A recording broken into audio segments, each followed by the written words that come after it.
همین یک سفر کردیم طرف شهر جمهوری ترکیه استانبول. با دقت گوش کنید که بعد سفر کردیم استانبول رسیدیم. بعد استانبول ما میپردیم بعد طرف کیپر میرفتیم. 2.5 ساعت با سفر داره هوا ده. اونجا ما بودیم اکای بختیار بود، استاد خالمرد صدیق بود، جمشید حلیم بود، بانوی زیبا، گلبیبی عبدالخیر بودن. وقتی ما ایروبوس کلان در سوار شدیم بعد همین زبان دانی جهان دانی. ما همه زبان رو میدونم کاکا میدونی ها. من تمام زبان رو میدونم، انگلیسی، فرانسوی، قرقیزی، قزاقی، هم خیلی زبان رو میدونم.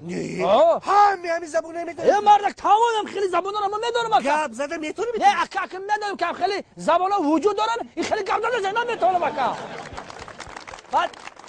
بعد وقتی در سمالات سر شدیم یکی تا سکس داره نمون جای میزاش گفتم میشینیم که یک تمتری مرده کمتر بروی ریشم خیلی دراز داشت، در سوکه داشت، با یک دیپلمات داشت.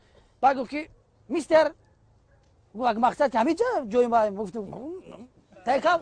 بعد گفتم ما پلیس گفتم خیلی گذاشته. بعد قلبی دختره گفتم که قلبی جان شما موبایل دوستی ما طرف هستم، شما موبایل دوستین. گفت چی؟ گفتم که این موبایل که باشون که اگر ما وقتی سفر میکنیم هوا ده بعد فورا همین مرده که اگر انگلیسیان یه بار میگه که اخی خدا رفته از من میگه که میستر اگه گفت بزنم خیلی میگه که بعد گفتم چی جواب میدم؟ گفتم اینجا بست دختره قطعه گپ نمیزنه. گفت فکر کنم زبان انگلیسی را نمیدونم کار ندارم. خبر استودن بریم مرده ده.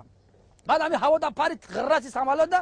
بعد پیش پوچه یک خریطه را برآورد. دیدیم که خریطه از انگلیسی ده پایین استانبول نوشته بود. بعد خط سرخ بردگی بعد ما کیپر بالود هم خش دیدم. بعد خیلی هم یک نیم ساعت 45 دقیقه گپ نداد. یکی هوای سلامت ده طرف باید تریم کرد. میستر وقتی ایتاکم باید سی پوینت چیزی انگلیسی گفته we never fun and I said no right now sending Istanbul honest now and in keeper and in now میتکم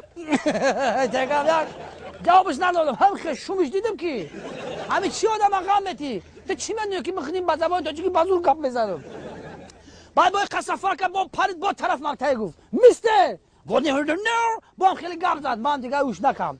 بعد من دیگه گفتم خبر نگه که زبان نمیدونم. بعد گفتم که یعنی در غرض سمال گفتم یعنی بشه نه یعنی هلو تو همون کیپر قطعا نه خیلی کم غرض سمال دادم نفهمیدم همون چی گپ زدم.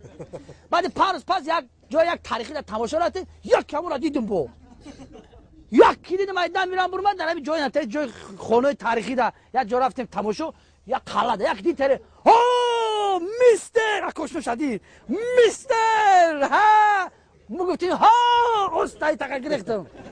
گفتیم اینجا غرسی سمالان نیست من خطی چی خیلی گاه بزنم.